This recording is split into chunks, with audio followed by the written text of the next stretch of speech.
jangan gitu. Saya dari Pasari. Saya di Pantai. Kami di sini akan menjelaskan tentang globalisasi di bidang ekonomi.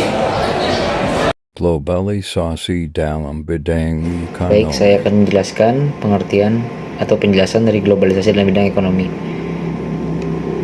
Globalisasi ekonomi dapat diartikan sebagai suatu proses yang terjadi pada saat masuknya ilmu ekonomi ke dalam suatu negara, di mana ilmu ekonomi ini mencakup mengenai cara produksi, distribusi, dan juga konsumsi.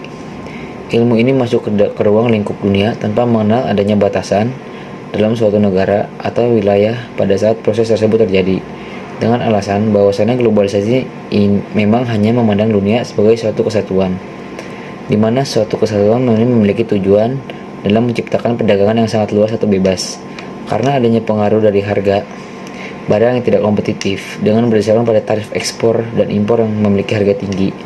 Pesatnya arus globalisasi di bidang ekonomi otomatis membuat semua negara menjadi terbuka.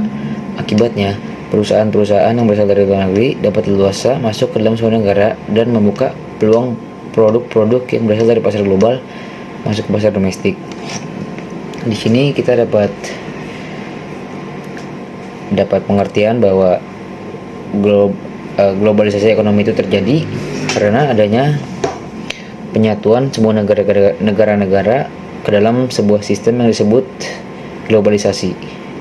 Karena ekonomi ini sangat penting bagi semua negara, sehingga negara-negara akan berlomba-lomba untuk yang tadi membuka peluang produk-produknya berasal dari pasar global untuk masuk ke dalam pasar dalam negeri tersebut.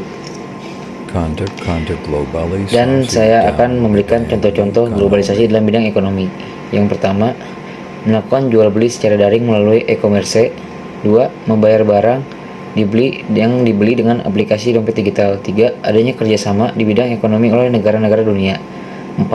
Kegiatan ekspor dan impor dari suatu negara ke dalam negara lain menjadi lebih mudah. Dapat kita simpulkan dari contoh di atas bahwa kuncinya satu, yaitu globalisasi. Karena apa? Karena globalisasi menyatukan semua unsur ke dalam suatu sistem atau semua negara ke dalam suatu sistem, di mana ekonomi menjadi bahan untuk melakukan globalisasi. Contoh globalisasi dalam bidang ekonomi. 1. Melakukan jual beli secara daring melalui e-commerce. Saat ini transaksi jual beli dapat dilakukan secara daring melalui e-commerce atau marketplace. Pembeli tinggal memilih barang yang ingin dibeli. 2. Membayar barang yang dibeli dengan aplikasi dompet digital. E-wallet atau dompet elektronik adalah perangkat elektronik atau aplikasi yang memungkinkan penggunaannya melakukan transaksi pembayaran secara online atau offline. 3. Adanya kerjasama di bidang ekonomi oleh negara-negara dunia. Kerjasama internasional mempunyai tujuan utama, yakni agar saling memperoleh keuntungan dan juga saling menguntungkan di antara kedua negara tersebut, tetapi juga tetap mematuhi pedoman politik ekonomi dari negara yang sedang menjalin kerjasama. 4. Kegiatan ekspor dan impor dari satu negara ke negara lain menjadi lebih mudah. Kegiatan ekspor dan impor sama-sama memberi manfaat bagi sebuah negara. Contohnya, ekspor membantu memperluas kegiatan usaha di dalam negeri, dan kegiatan impor membantu negara lain memenuhi kebutuhan masyarakat. Dampak positif. Saya di sini akan menjelaskan dampak positif globalisasi dalam bidang ekonomi. Ada 3 hal. 1. Terbukanya pasar internasional atau perdagangan bebas. 2. Terjadinya transfer produksi dari negara maju dapat meningkatkan kesempatan kerja. Yang ketiga, meningkatkan definisi negara dapat memperluas pasar bagi produksi lokal. Segitu saja yang saya bisa jelaskan. Wassalamualaikum warahmatullahi wabarakatuh. Dampak negatif globalisasi dalam bidang ekonomi. Dampak negatif globalisasi dalam bidang ekonomi adalah 1.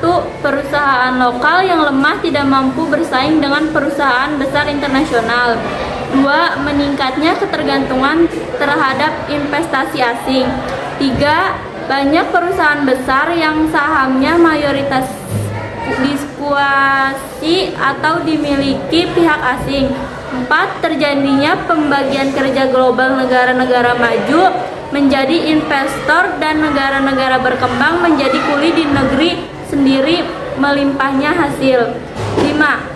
Produksi menyebabkan terjadinya persaingan harga dan mendorong masyarakat berperilaku konsumtif. 6. Hilangnya rasa cinta terhadap produk lokal dalam negeri karena banjirnya produk dari luar negeri akibat adanya pasar bebas. Cara menyikapi globalisasi dalam bidang ekonomi.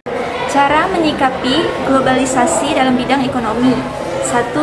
Menyiapkan SDM yang kompeten, kompetitif, dan memiliki kemampuan yang baik dalam menghadapi kompetisi globalisasi. 2. Melaksanakan standarisasi dan sertifikasi bagi perusahaan dan lembaga pemerintah untuk citra, kesungguhan dan kualitas produk.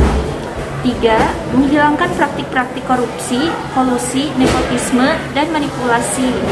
4. Mendorong pengusaha-pengusaha lokal, khususnya pengusaha kecil dan menengah untuk berkompetisi secara sehat. 5. Mendorong munculnya produk-produk kreatif dan inovatif dari masyarakat Indonesia.